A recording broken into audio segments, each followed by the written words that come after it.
الحب فی اللہ والبغض فی اللہ، اللہ کی خاطر محبت رکھنا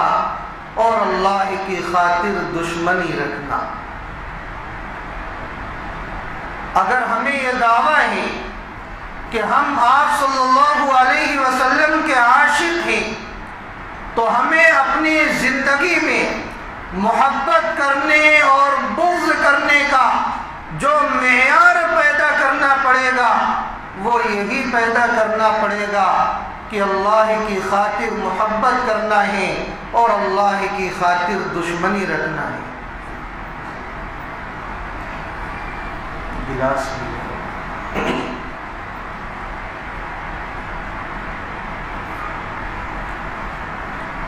تو ہمیں یہی معیار اپنا بنانا ہے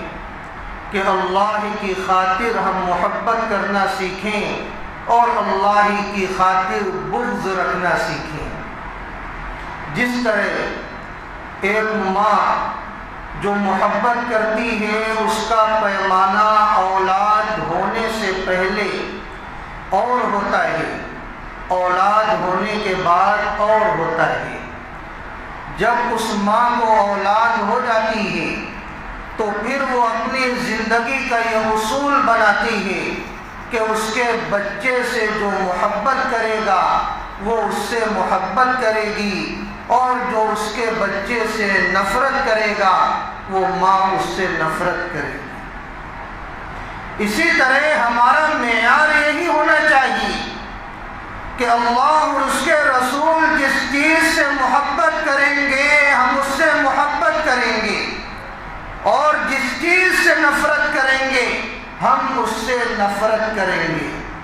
اگر ہمیں معلوم ہو جائے کہ اللہ اور اس کے رسول کو یہ چیز پسند ہے تو اس کی محبت ہمارے دلوں میں آ جائے،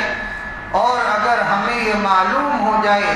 کہ اللہ اور اس کے رسول کو یہ چیز ناپسند ہے تو اس کی نفرت ہمارے دلوں میں آ جائے۔ اللہ والوں کا یہی حال ہوتا ہے کہ وہ اللہ کی خاطر محبت کرتے ہیں اور اللہ کی خاطر دشمنی کرتے ہیں۔ اسی لیے جب آپ صلی اللہ علیہ وسلم کی زندگی کا مطالعہ کریں تو آپ کو معلوم ہوگا کہ نبوت پر سرفراز کیے جانے سے پہلے اور دعوت و تبلیغ کا کام شروع کرنے سے پہلے آپ صلی اللہ علیہ وسلم کے موافق سب لوگ تھے، یعنی آپ کو کوئی برا بھلا نہیں کہتا تھا، آپ کو ہر کوئی امین کہتا، آپ کو صادق کہتا، آپ کو اپنے ہاتھوں پر اٹھا کر ہر کوئی رکھتا، آپ سے خوب زیادہ ہر کوئی محبت کرتا۔ لیکن جب آپ کو یہ پیغام مل گیا کہ آپ حق کو پہنچائیے، ایک اللہ کی طرف بلائیے، تو اس کے بعد کیا ہوا؟ لوگ آپ کے مخالف ہوئے، آپ کو برا بھلا کہنا شروع کر دیا۔ کسی نے آپ کو شاعر کہا، کسی نے مجنوں کہا، کسی نے دیوانہ کہا، کسی نے پاگل کہا، کوئی آپ کے اوپر تھوکنے کو تیار ہو گیا، کوئی آپ کی جان لینے کو تیار ہو گیا، کوئی نماز کی حالت میں آپ کے اوپر اونٹ کی اوجھ رکھ دیتا کہ آپ کو تکلیف ہو جائے، آپ کا دم گھٹنے لگے، لیکن آپ نے ان سب کو کیوں برداشت کیا؟ کیوں؟ یہ اللہ کی خاطر دشمنی تھی۔ جب آدمی حق پر چلتا ہے،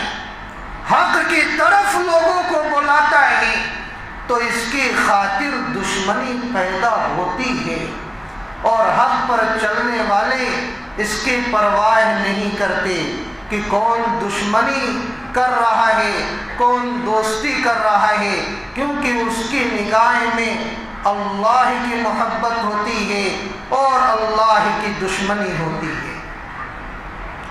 اس لیے جب بھی ہمارے سامنے ایسے حالات پیش آ جائیں کہ ایک طرف حق ہو اور ایک طرف باطل ہو، تو ہمیں حق کے راستے پر چلنا ہے، حق پر چلنے والوں کا ساتھ دینا ہے، چاہے حق راستے پر چلتے ہوئے آپ کے مخالفت میں بہت زیادہ لوگ آ جائیں،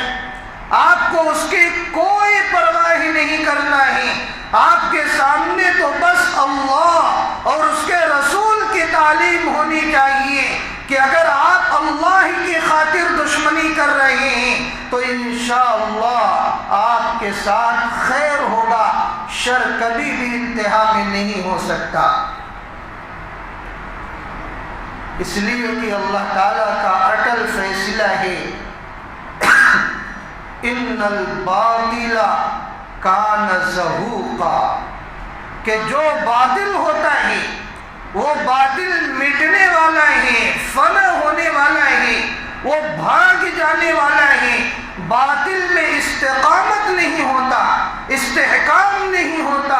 پائیداری نہیں ہوتی، اس میں مضبوطی نہیں ہوتی۔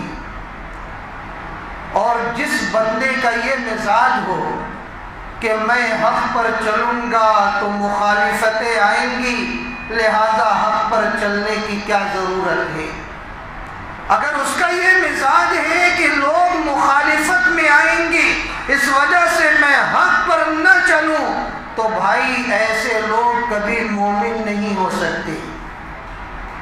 آپ کو اس کی کوئی پرواہ نہیں کرنی ہے کہ کوئی مجھے اچھا کہے گا یا برا کہے گا، آپ کو صرف یہ سوچنا ہے کہ مجھے حق پر چلنا ہے، اللہ کی خاطر محبت کرنا ہے اور اللہ کی خاطر دشمنی کرنا ہے۔ جن لوگوں کا یہ مزاج ہوتا ہے کہ میں تو صرف ہر ایک کو خوش کروں گا، بس اللہ خوش رہے یا نہ رہے، بس مجھے سب لوگوں کو خوش کرنا ہے،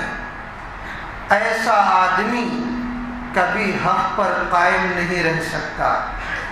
لوگوں کو خوش کرنے کے لیے وہ کبھی حرام کام کرے گا۔